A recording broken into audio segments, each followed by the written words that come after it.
You know.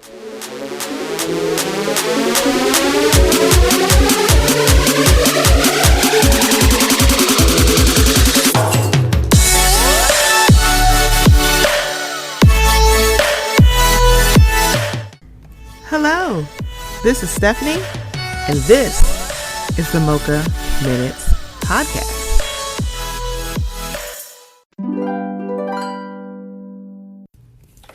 Hey guys, before we get into the episode, I just wanted to let you know about something that's a little new here at the Mocha Minutes Podcast. We are now participating in Buy Me a Coffee. So if you haven't heard, buymeacoffee.com is a place where you can show some support and some love monetarily to some of your favorite content creators. That includes me. So it's in the increments of either $1, $3, or $5, and you can do as many as you would like. So I just wanted to let you guys know, would love some support. So if you would go to buymeacoffee.com/Mocha Minutes, I would greatly appreciate it. It will also be in the show notes. Okay, here we go. There is something I want to ask you. There is something that I want to know.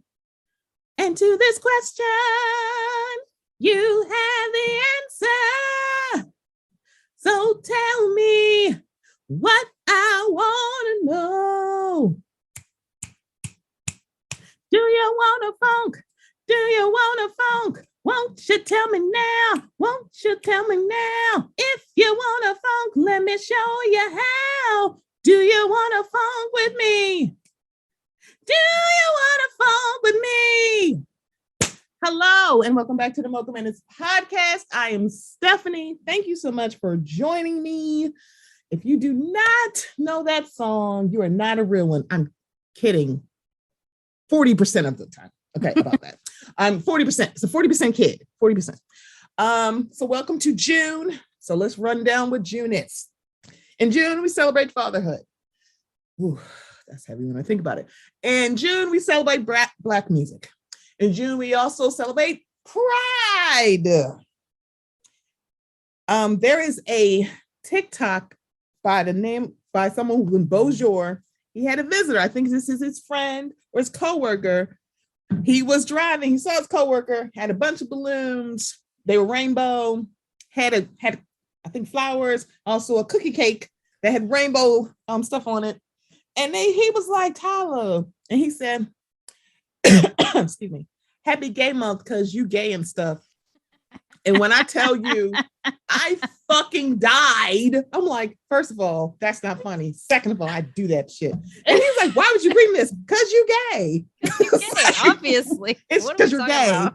And then he's like, oh, am I in your way? And he's like, yeah, all this ass. It's like, wait, what is going on? Okay. So today, I asked somebody to come on this podcast for two reasons. One is because I just like talking to her, you know. Funny as the well. second reason is because this past weekend I went to the Blk Pod Festival down in Atlanta, Georgia, put on by the Collective, and Ona, that's my girl with the red lip. Red is her signature, okay? And it was an amazing weekend. And the reason why I brought this person on is because she saw the call for speakers that before I did and said, hey, did y'all see this? You should apply. So if it wasn't for her, I probably would have missed it and I would not have applied. I did do that, didn't I? You see? She didn't even know that. She did it. Oh, I'm so excited. So the voice that you hear is my mainy boo. But she got a new name. It's the Blazing Butterscotch Betty. the Blazing Butterscotch Betty in the house. AKA Sharmane from how many the podcast she's not on. Maybe I should start listening to those. We got Militantly Mixed. We got Bi Furious. We got Blurred Comics. What else? She has a whole network. I have a soon to be new show called Queer and Far, a travel podcast too. All a part. It's all part of the Main Hustle Media podcast network. Come on, Maine, because Maine be hustling. Let me just say that Maine be hustling. I be hustling. So that I got the play. I'm sorry, that is your Triple B. Okay, Triple B. That is what she is. The Blasian Butterscotch Betty.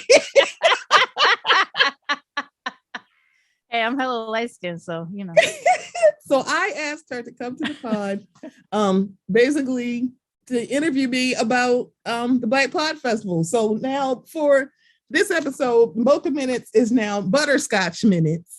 Welcome to the Butterscotch Minutes podcast. I am your host, Sharmane Fury, aka the Blasian Butterscotch Betty in the house.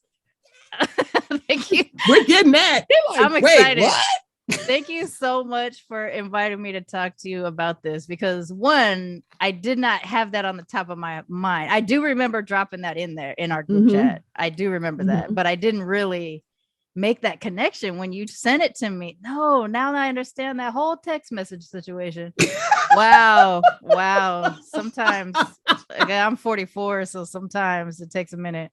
The memory is not what it used to be. I'm 41, so I will be 41 in August. Let me say that. So, you know, the fuck it 40s is also the forgetful 40s. Honey. You know, so but I'm so glad that that you invited me for this because I was already excited. I was just excited because you're my friend and I love you and I want all the flowers and all the chocolates and all of the all the butterscotches. All the butterscotches will be thrown at your way. Bro, if you don't get don't be surprised if you get like a whole container of butterscotches in the mail sometime soon. That's gonna be my new thing.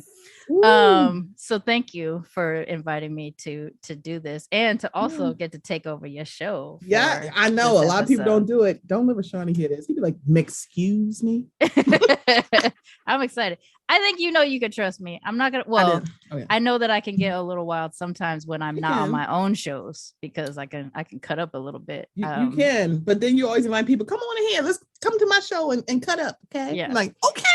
Yeah, you can come and cut up on my show and then I'll cut up on your show. But thank you for doing this because I'm excited. And I mean, when I got that first message from you that was like, you were like, it's unofficial, so don't tell nobody yet. But I just felt special that I was one of those people, right? Like, it's not just that we got the group chat and we got the podcast Play Cousins, but like you and I have a special bond separate from the group chat. Yeah. And so that you shared that with me, I was already really appreciative. And I'm just the kind of friend that is also a fan. And I have been a fan of yours from jump. So I'm so excited. I'm so proud of you. Don't make me cry because I don't like to do that. The British part of me and the Japanese part of me is just like, bro, don't cry in front of people. They're like, man up, Maine. Yeah, man up. Shit. Man up. But I do have a big warm feelings for you. So I'm so excited.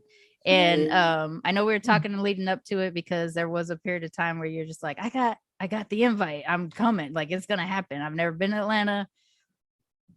Am I going? And I was like, you are going. You're like, you're going. And you're I'm like, going. Okay. Like fuck that shit. You're going. Me, madam.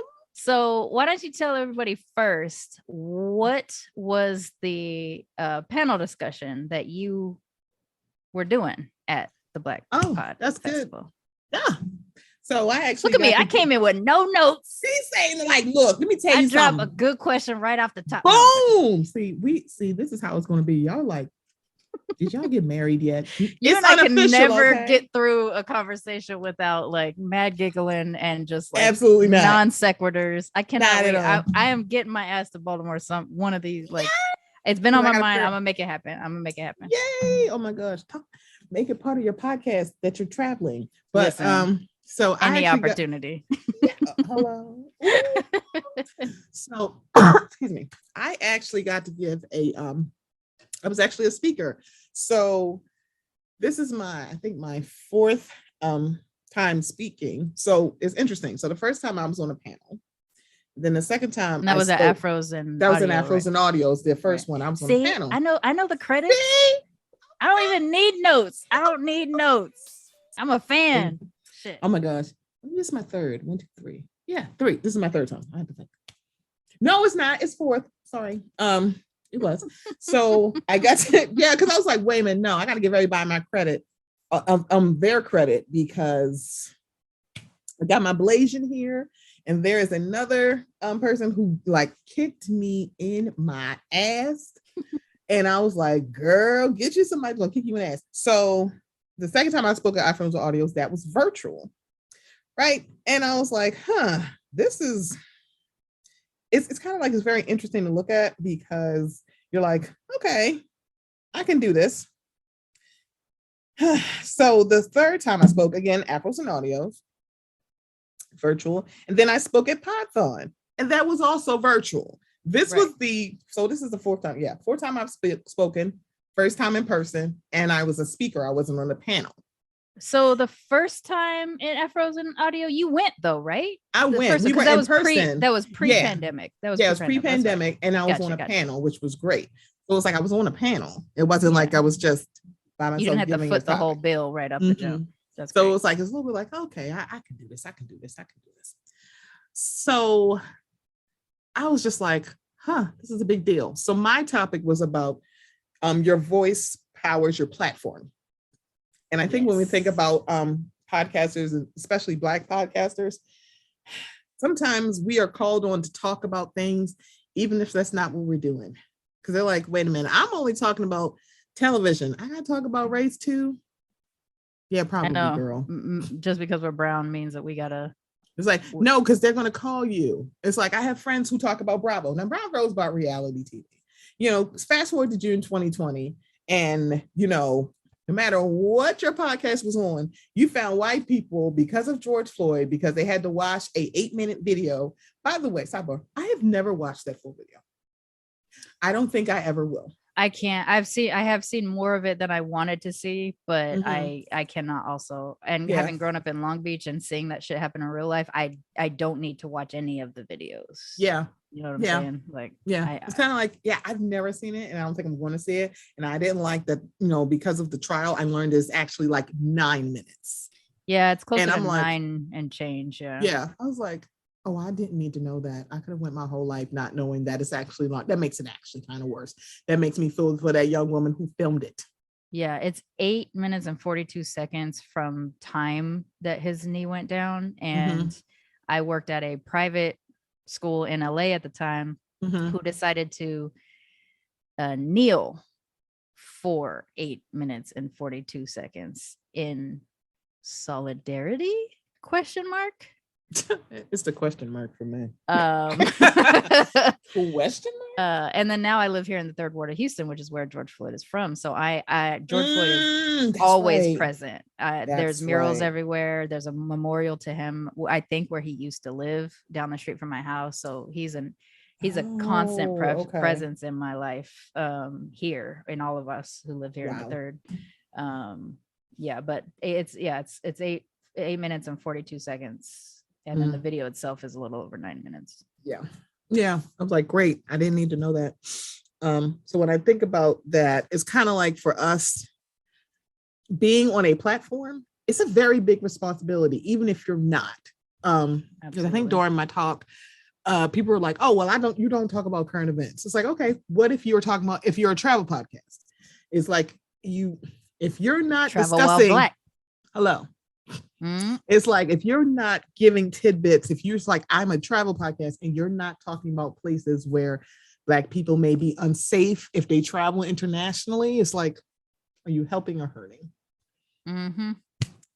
So that's where I was thinking of. I'm like, for me, it's like, because I'm that kind of podcast, I think it's kind of easy, but sometimes it's not, I mean, you deal with a lot of you have your current events sections, your high key, low key stuff, and then you have your entertainment stuff too. But it almost always, like, society makes it so that we have to talk about like, everything what do you we're think? interested in. Through what do you think? What do you think? As a Butterscotch baddie, what is your opinion on the Star Wars? Blah blah blah. I think, Lord.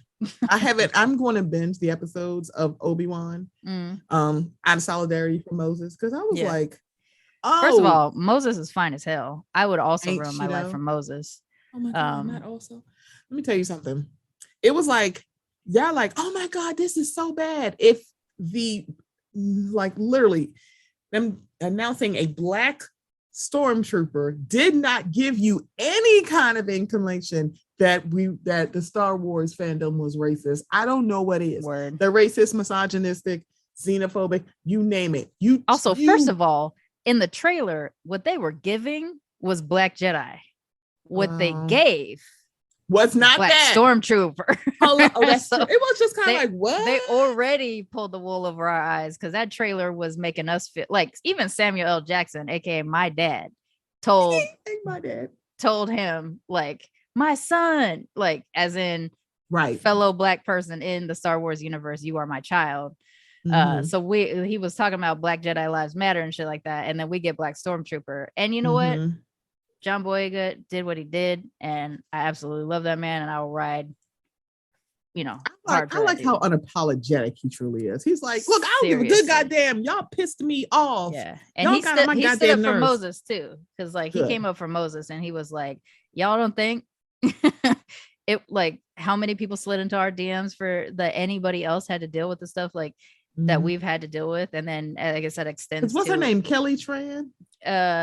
Is it Kelly? Yeah. I know she played the character Rose, but I forget what her first name is. I do think her last name is Tran, but she got it too. Right. They chased her off the internet. They chased her off the whole fucking internet. Yeah. And it's like, and Daisy to a certain extent too. I mean, she's a white woman, but it was like, how dare you? I'm like, a vagina can't wield the force. Y'all? No, yeah. Okay. Seriously. But yeah, like, it doesn't matter what we talk about. We always have to talk about it from the Black and brown perspective. And the only reason why I'm saying Black and brown is because I am a mixed Black person, and I'm a mixed Black Asian, and I have to have my toes in both of those intersections. And so when they fuck with one, they fuck with the other. And I literally get no break. Right. I mean, none of us get breaks, but you know what I'm saying? Right. Hold on one sec. Okay. Woo, yo, we had to take a break, but we back. Okay, I'm back to Butterscotch. Mocha and Butterscotch in the house. They be like, man, and P Valley coming back down in the valley where the girls get naked. If there ain't nobody that's named Butterscotch in your strip club, no, girl. I don't know. All right, where were we? So yeah, we were talking about just like generally we can't exist in any kind of regular ass conversation where we don't have to put forward our Black and brown perspective,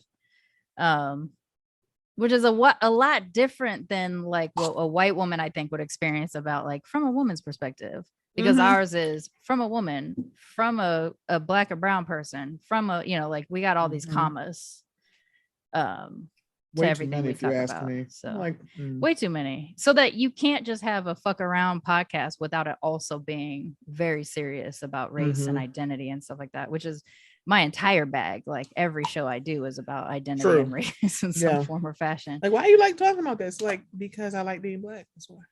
I mean, and literally, like, I can't get away from it. You won't let me get away from it.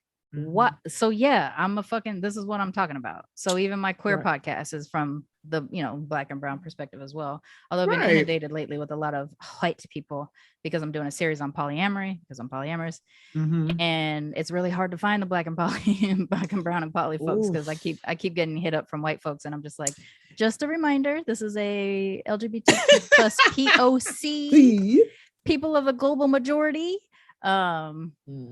So yeah, we can't get away from it, girl.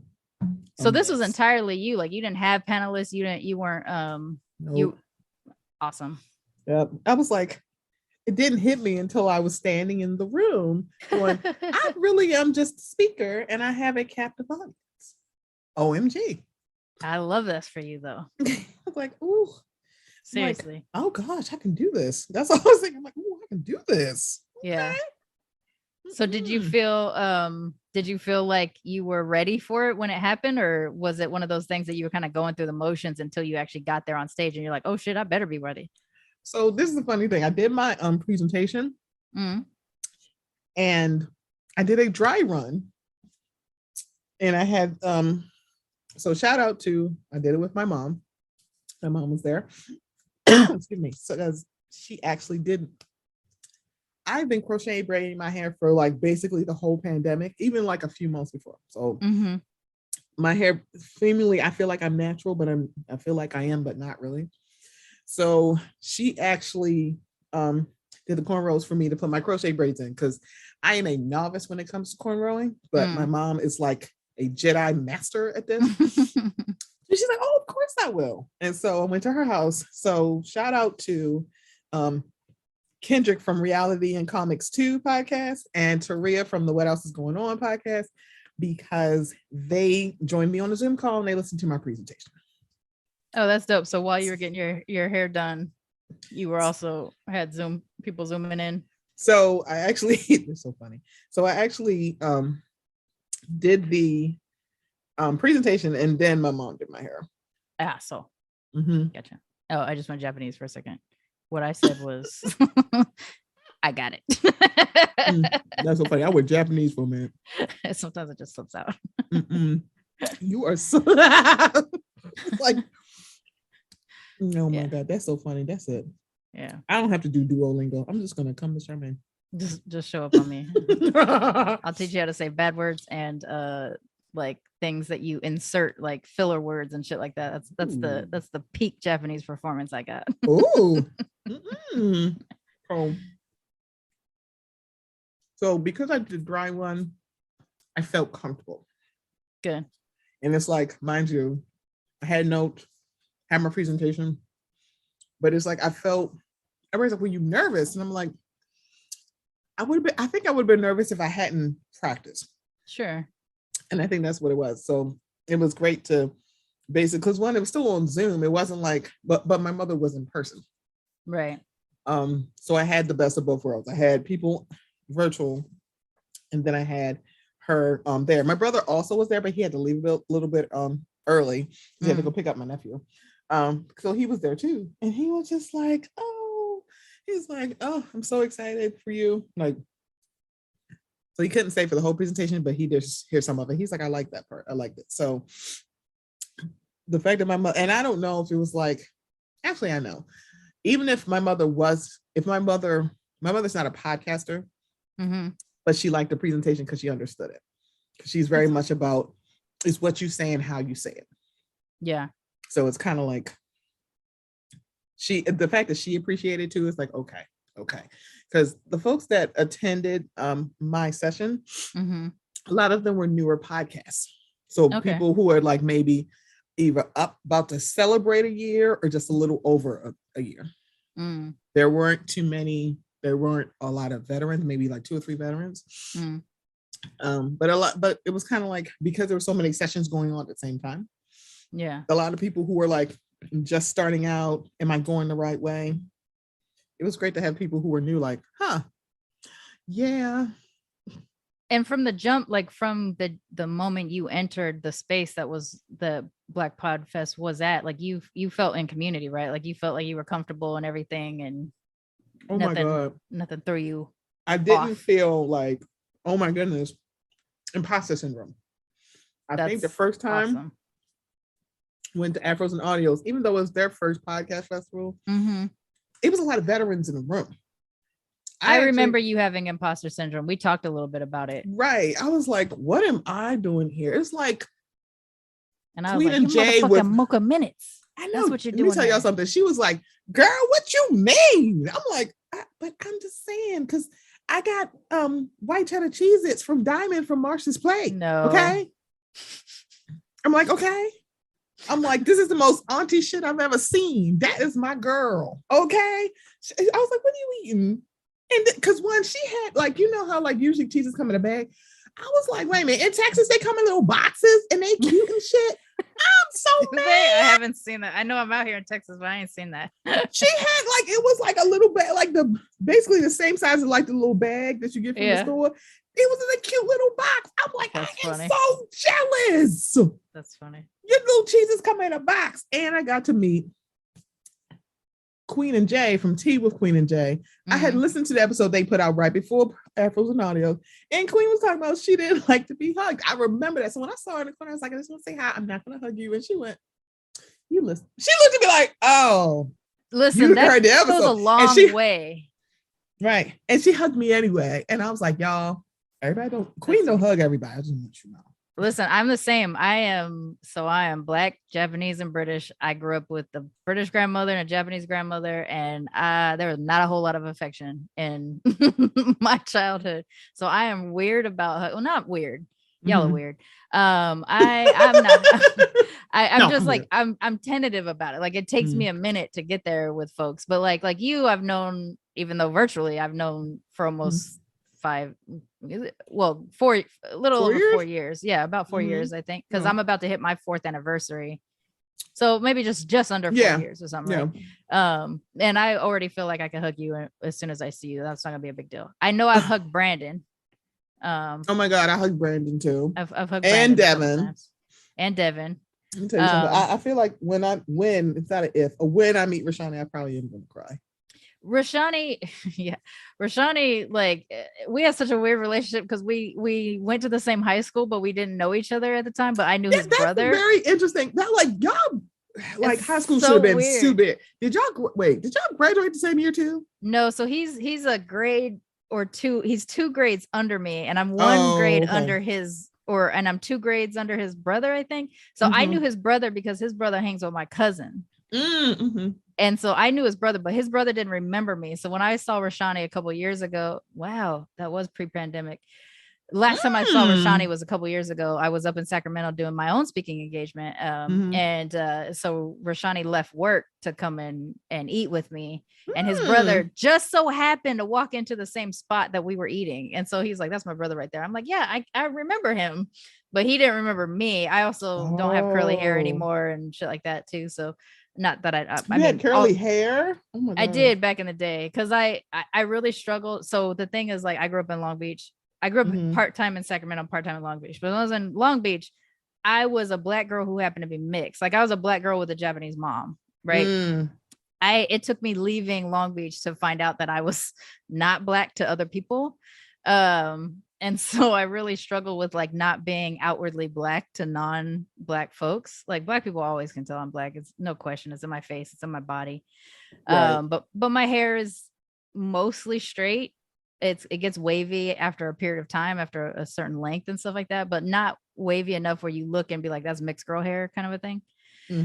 So I started getting perms when I was like 14 to like help, I guess. Because when I was younger, whenever I did have curly hair or my hair curled, people always said, oh, I can tell you're a Black girl now. So that was stuck in my head. So I got perms for about 10 years, I think.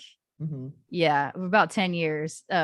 Because I felt like it helped people tell that I was Black. It basically just made everybody think I was Mexican. But you know, that we go through our journeys. You're like, so I tell people like I became mixed when I left Long Beach because that's when I realized people were like, what are you? And shit like that. And so I think maybe too, like he may not remember me as like Desiree's mixed cousin, you know, like that might be why he didn't remember me or whatever. But yeah, Rashani is one of those people like you just the love just fucking pours out of him and you can't help it. So yeah, I hugged Rashani. Shambe has always allowed me to hug him from the side because like he's known it about me for so many years. So like he reaches out for me, but he lets me position myself. He's a dope friend. I just why does it sound like Hitch? It's like make her. It's like what? he just like he also is like super protective of me, like because he knows how weird I am about crowds and stuff like that too. So like when we go to Comic Cons together, he like makes a bubble of like he's huge, right? He's like super big dude, and he like puts his arms out but not touches me, but puts his arms around me and be like, okay, we're gonna go get a snack, and he'll like steer me away from the crowd when he can tell that I'm getting anxious and stuff like that. He's a dope friend. But like so he's always kind of let me like hug him from the side, and so I kind of do this. I don't do like a full body hug. I gotta do this like side hug where I like touch the tummy of dudes. I don't know what it is.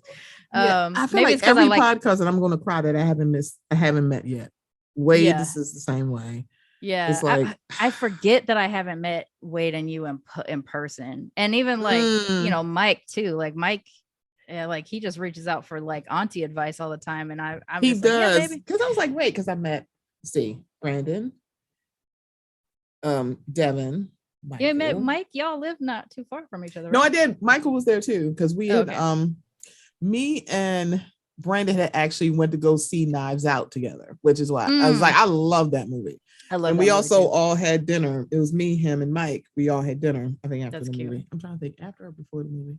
I'm old, I don't remember. But then I had dinner with Devin separately, so it was like separate. I'm like, no, I need a whole big old thing. It's like, because Devin is 3 sheets to the wind. I'm kidding. He a hoe for the streets and the skies. Listen, every time I've seen that fool, like, because he's come out to LA a couple of times. Every time I see him, he's a little bit lit. I mean, I want to be this free. That's all I have to say. Except the only time he wasn't that free was when we went to WonderCon together. Like it was Brandon, Sharmane, myself, and Devin. And he, I mean, he's wild anyway. He don't need alcohol. He's wild. He don't. Yeah. It's like, man, sober Devin is the best, because it's like, you think it's a drunk Devin forever. Because he's so busy. He's not on the internets either. He's not as much in the group chat. No, because he too busy. But see, just like I said, we meander. So let's get back to tangent. Come on, tangent. I will let it go. I will go all the way, but I'm doing your show, so I have more of a responsibility. Woo! I have to be a professional because I'm doing Butterscotch minutes on the Mocha Minute show. Every opportunity. They're like, wait, what? Butterscotch minutes. For those of you who can't see me, it's because I'm a yellow brown presenting mixed Black Asian. So I'm Butterscotch minutes. That's what's happening. Because you don't put pictures on your page, right? You have your logo and shit on your So I'm Butterscotch brown. That's what y'all need to know. All right. So I remember you talking about being in imposter syndrome. I remember giving you my talk about like they wouldn't have invited you if you weren't the right person. And I remember that too. Because I'm a friend. I'm throwing flowers. I'm getting excited for any of the shit my friends do. I don't care. I never understand this. Like we do the same thing. So we're in competition. Like you and I have different audiences. We have different perspectives. There is room for both of us. Why, so like if somebody called you up and was like, you going to do this show, or if they sent you an approval to an application, you get to have a panel or you get to speak, then yes, you are the right person for that job. And that's why you got accepted. And so I'm glad that you went through it, because I remember that it was, I guess that was the first big event post starting your podcast too. That you were going to even be participating in. So I love to have been along for the ride as a fan and as a friend, to see you go from your, I can't believe I'm about to do my first podcast festival, to guess what, I'm holding my own I keep saying session. There you go, session. I was gonna say panel again, but session. I'm about to say sex. What? On the brain. But sorry, I've been like way trash lately too. I had no business. I had no business being on Old Man Wade's show the other day because I was like way too talkative. I gotta get back on Wade's show. Yeah. For real. Yeah. Actually, we need to have because you and I have not done Wade's show together, and he's been getting at us for like 3 years. Oh my God. He's wanted both of us to be on his show together for like years. So we gotta make that happen. Shout out to Old Man Wade. Shout out Wade. Damn it, Wade. Damn it, Wade. Oh yeah, I didn't say that last time we were on this show. My bad, Wade. Wade.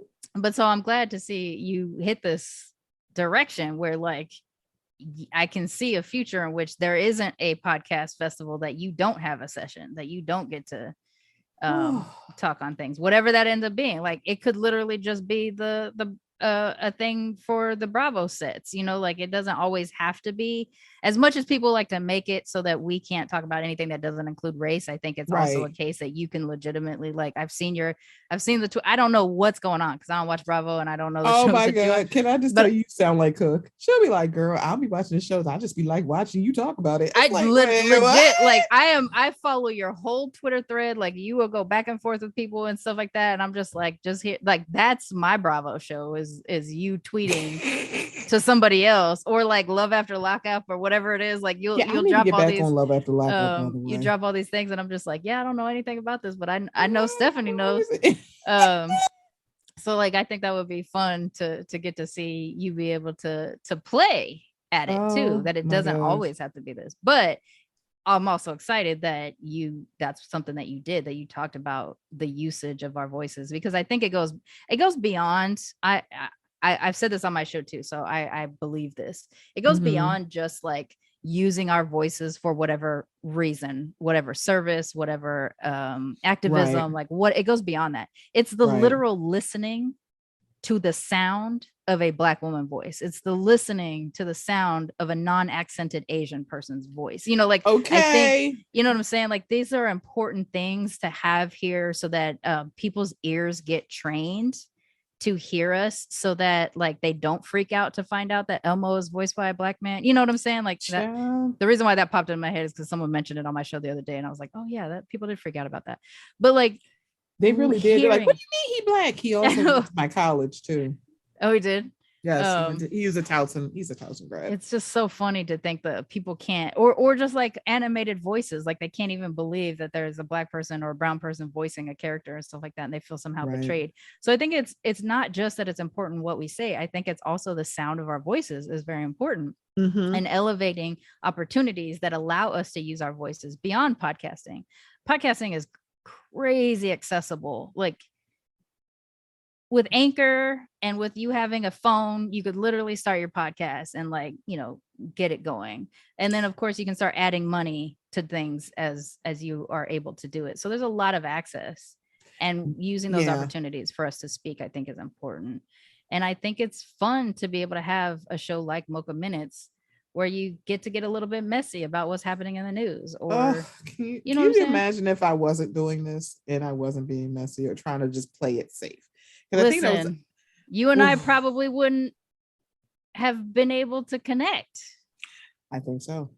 It's like, sometimes I think about that. It's like, if I had just been like, you know what, I'm just going to keep it light or keep it funky. And I'm like, but that wouldn't be me. It wouldn't be you. And I think, and there's a lot of people who are like, oh, I could act like this doesn't bother me, but I know that it does. So it's like, I'm not going to pretend that I don't see it. It's like, the emperor is naked. That's it. Yeah. But for those, it's kind of like, that was also part of my presentation, because I think when we look at, you know, the people who have lost things, especially Black women, when we open our mouths, it's like, we could be labeled difficult, and then it's like, oh, and you're really just expressing a single emotion, right? And it's like, oh my God, you're like, you are difficult. Why are you calling me difficult? I'm like, because I'm not doing what you say. I'm not behaving the way you want. I'm like, and I have issues with both of these people. I don't want to watch two Black people go at it, but the conversation around DL and Monique is just driving me batty. Because I'm like, and shout out to Span, who actually was there that night, and it's like, gave his perspective. So if you guys are listening, check out the Span report. He was there the night that Monique was talking about DL Hughley. He was there. And I'm like, oh yeah, because people need to hear this. And he was just like, man, oh man. But again, that label of her being difficult has followed her. Yeah. It just has followed her. And it's such an easy cop out too. And I was, you know, I've only kept in little bits and pieces like of it. Little, so like I haven't been diving all the way in. Because I just don't want to see a Black woman get cut down in public. And I also don't know enough, you know, to engage on it necessarily. But I just want there to be room for a quote unquote messy, Black woman to be messy on occasion. Right. It's like, if she's wrong, it's like, okay, then she's wrong. Because I think it's like, it's fine. But What if it's why does it need to be bigger like that? Is that she's wrong? Then like, see, this why I don't fuck with her now. I'm like, right. Those people, and shout out to Span who said it. They came to see Monique. Right. It's like she does have a fan base. She had a residency at other places. I think it's either Vegas or Atlanta City. One of them, Baby was booked.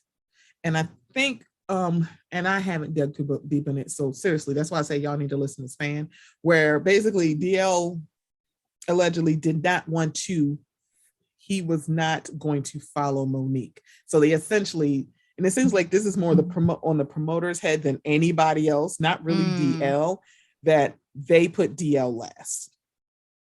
And it was supposed to be her show? And it's supposed to be her show.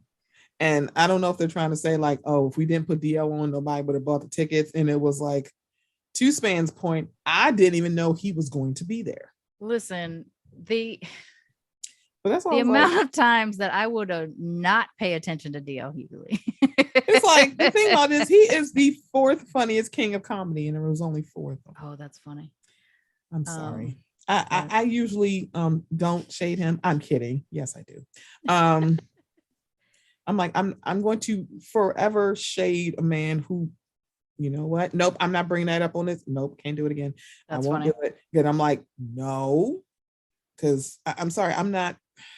I mean, I think everybody's messy, right? Like there's it doesn't really 100% take away from any things that you've done really well. Monique's performance in Precious was fucking amazing. She won a whole Oscar. If she has been problematic to work with or whatever, okay, that's part of her story too.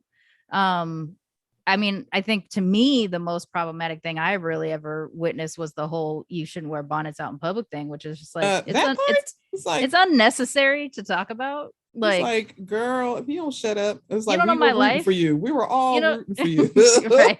Like, it's really like literally like, if I'm going out in a bonnet, like, who cares if a celebrity said don't go out in bonnets? Hello, my loves. If you don't go to hell. So I mean, to me, like, and that's kind of where it ends for me, because I have heard for years that she was difficult, and I always have heard that she was difficult for men.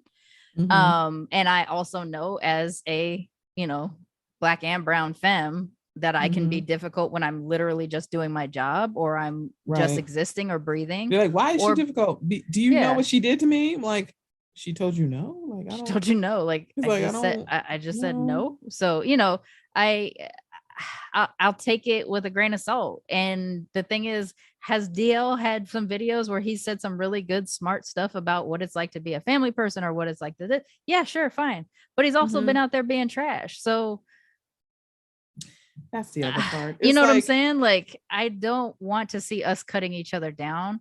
And not in a way of like, don't cut each other down because the white people are watching. Right, just because it's just literally like it gives me pause that the quickest folks to do it have actually been Black men. Yeah. Like, and y'all will be the first person to do it. And we don't need to do that. It's like it's weird to watch the dynamic, because it really gives off, let's put this woman in her place, and it's always going to bother me. It's like y'all can say what you want about Monique. It's like, is she putting up with your shit? No.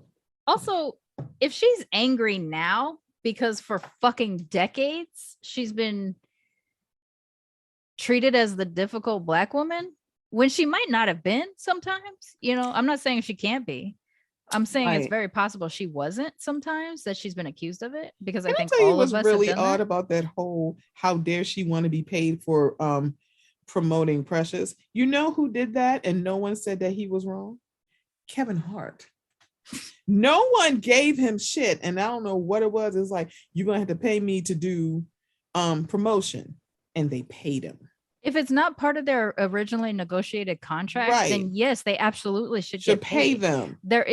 So I used to work in the entertainment industry, so I know what deal memos can look like, and I know what contracts can look like, and there are cases, depending on how big a star someone is, where a percentage of their payment is dedicated towards, you're going to do this amount, because it's usually written in, you have to do this red carpet at this location and this location, blah blah blah blah blah.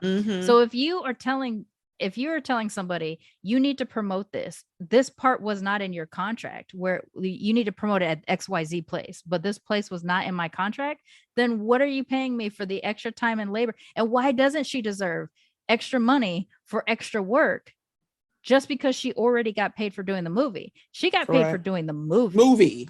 She didn't get paid for the promotion because it was an independent film and they didn't have the budget. The money. But once it popped off and once it got as big as it was, that money is now available, and she should have gotten paid. And anybody else, Gabby should have gotten paid if she did promotion. Yeah, because I think she also said that she paid for Gabby's glam because they weren't paying for that. I'm like, I'm very confused.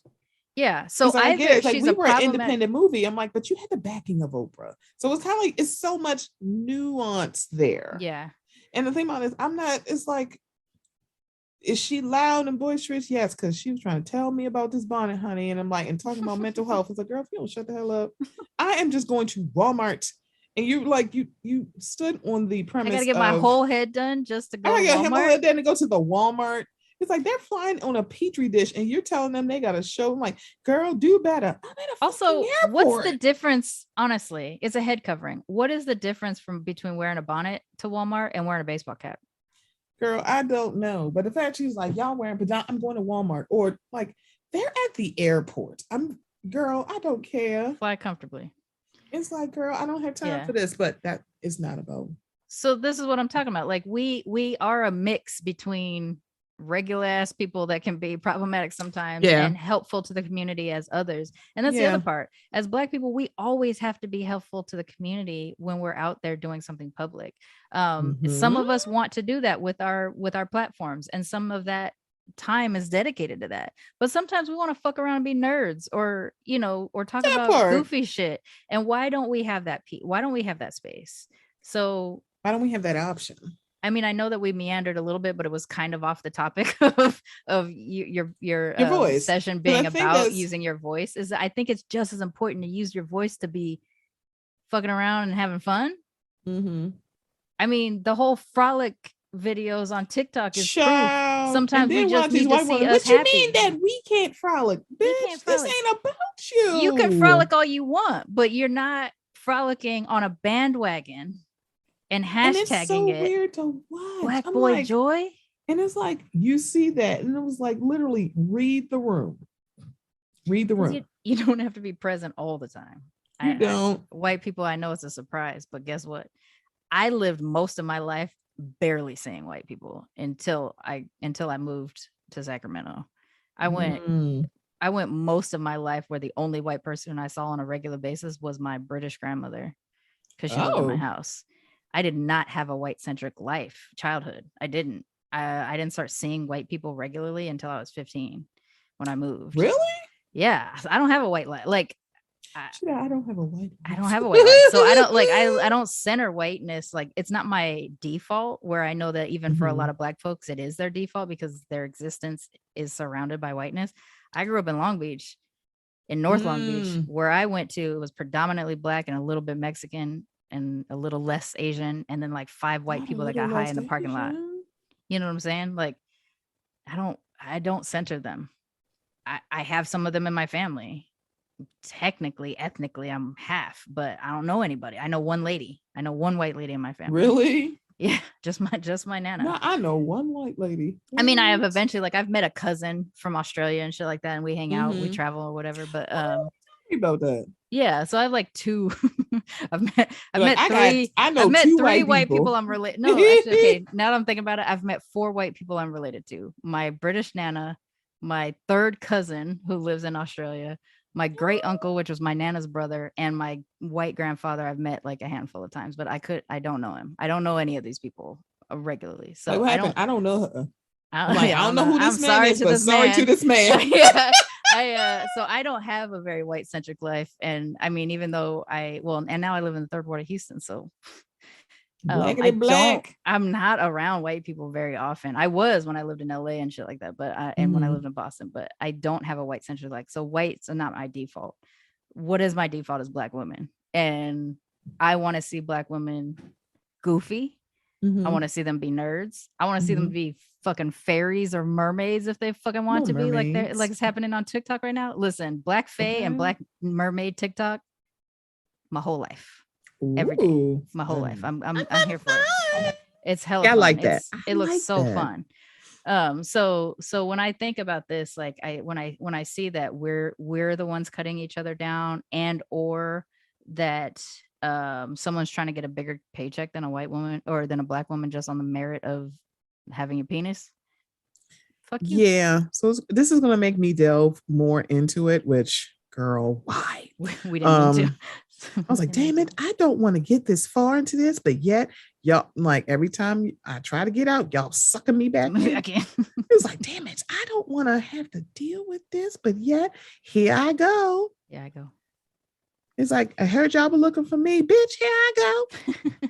Well, do you want to turn tables a little bit and head back into? Sure, let's do it. All right. So let's talk a little bit about what it felt like, not just your session, but just what is the experience of being at a Black produced, Black run, Black podcast festival in a Black ass city. It felt so good, and it felt so familiar. It did not feel like I was walking to a room full of strangers, even though technically I was, but it just felt like a family reunion. This is what I love the most about being Black. Like, seriously.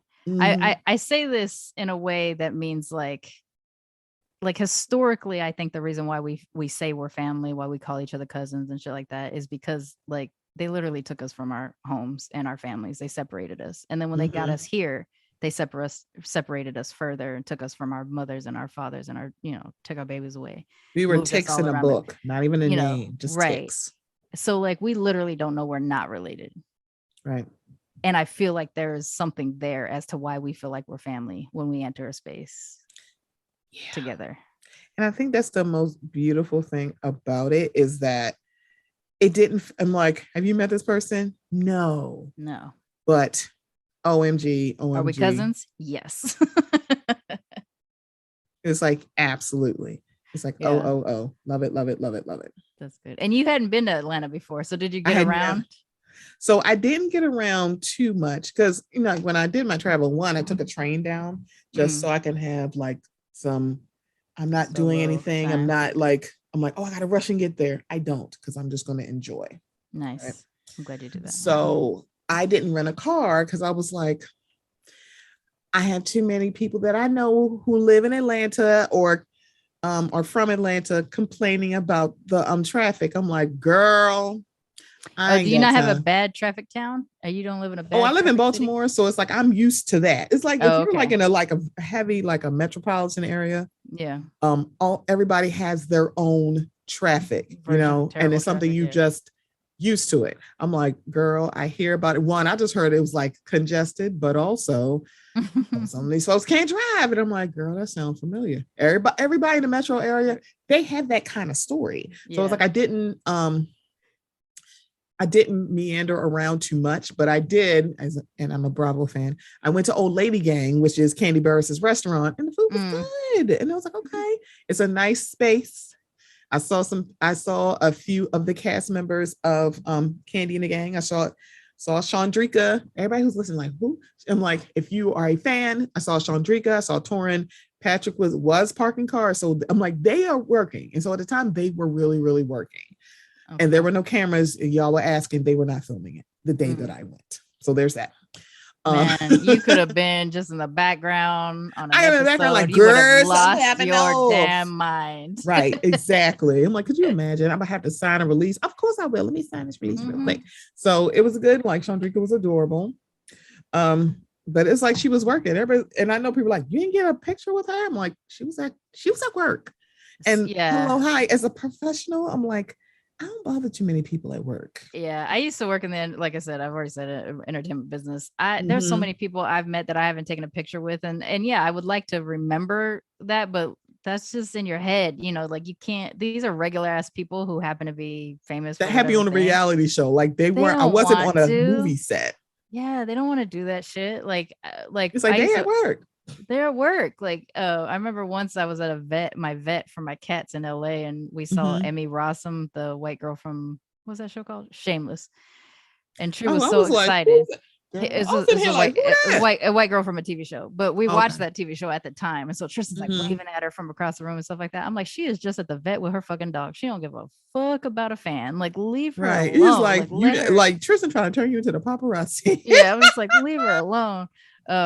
But yeah, I mean, there's only a few people that I think I would lose my mind. Like, if I don't get an opportunity to take a picture with my dad, Samuel L. Jackson. Yeah, I think that one was like, I feel like you'd run down the street after him. Samuel! That one would be rough. I used to work with his daughter too, and I had to like avoid her for 2 years on Top Chef because I was like, I don't want to meet him that way, and I don't want her to think I only am talking to her because I want to be friends with your dad. Oh yeah.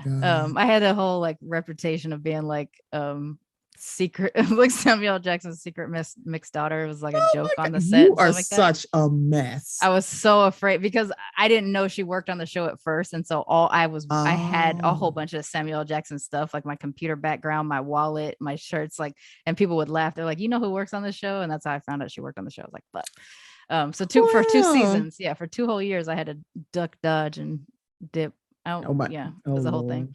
But so yeah, like that would be one. Idris, obviously. Girl. And like don't let me anywhere near Janelle, Lupita, Denai, Tiona, Tessa. Tessa May, absolutely not. They'll be full. I'm just my friend Iman met Issa Rae, and I'm like, I have loved Issa Rae since YouTube. So I was like, what? And she's like, she's so nice. I'm like, oh, I want to meet her. Issa has like the best skin and the prettiest when it came smile. Through on her camera phone, I said, oh my gosh, she's stunning. She's beautiful. Oh my gosh. I'm like, oh. I'm like, I'm also, so jealous. I really like her entrepreneur speech where she's like, I did it by myself. I deserve this. Right. It was like, hello. It's like, but she always looked like you got to get a better team. And, when she talked about the balance.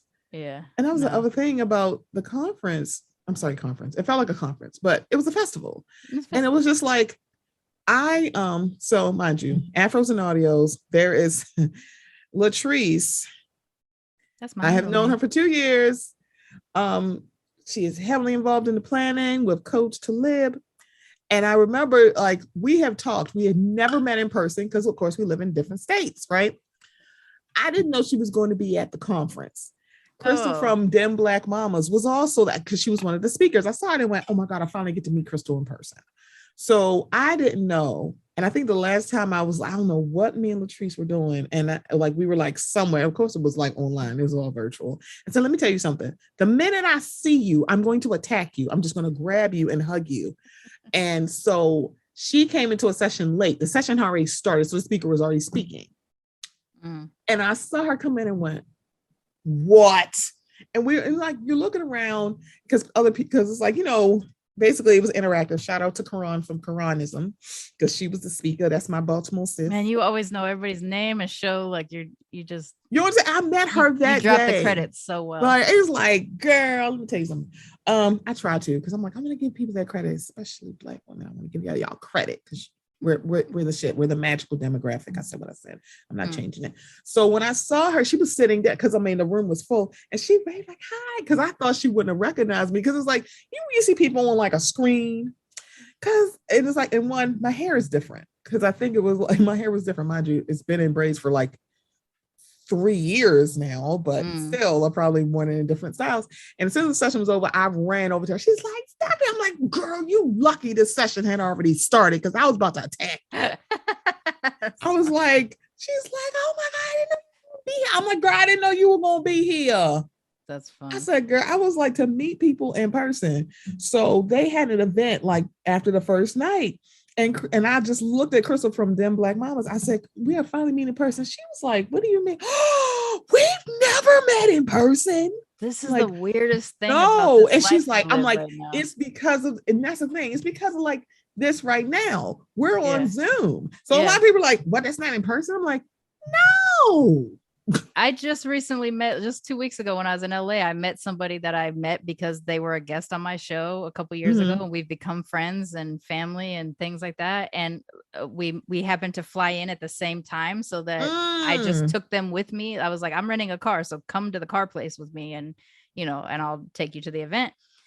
The second we met, it was like it didn't matter that we had only met on Zoom for the last couple of years. Like we were instantly like, and we did. We attacked each other. We attack hugged and stuff like that. Right. So isn't that a mess? It's like, you're like, I've been waiting for this, especially when you're like not expecting it to happen. Yeah. Like you just want to get your hands on someone and you're like, you're a real person, not just a voice. You don't just live on my computer screen. You don't live on my computer screen. Exactly. You're not a screenshot on my phone. Yeah. Like I can actually see you and touch you and smell you. It is nice. Fantastic. It is pretty cool, I will say. And then like, I mean, I haven't met you yet, and I haven't met Wade you're also on the I'm probably gonna cry when I meet you list. No, yeah, I 100% think so, because I mean we've been together for almost 4 years now, and like we've also had like deep one-on-one talks late at night. Ain't got nothing to do with podcasting. It's just you and me, Yeah. We've been on the same side of fights before, internet fights. Supported each other through internet like, fights. Girl, did you see this? Yes, the hell I did. What the like, fuck? Oh shit. What the fuck? Who I gotta not be friends with no more? No. Right. Ain't that a mess? Like, no, not a person. That's the thing. Stephanie don't ever play that way. I'm like, no, this is not for me. It's like, this is not middle school. Okay. Yeah. I don't like that person, so you can't. Girl, make your own decision. There was one in particular that was easy for me. I'm just saying, but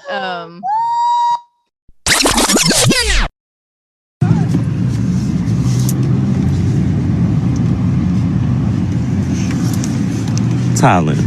Happy gay month, because you gay and stuff. Okay, thank you. He gonna go gay balloon because it got all the colors because it's gay. Okay. And I got Skittles because it got a rainbow on it. Okay. And I got your cookie cake. It says, be who you are for your pride.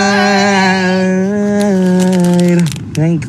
This is my Pride Month. Why did you do this? Why are you doing this? What? Because you're gay. Okay. Hey, Brock. I didn't get you anything. I'm all in your way. Oh, this book is so big.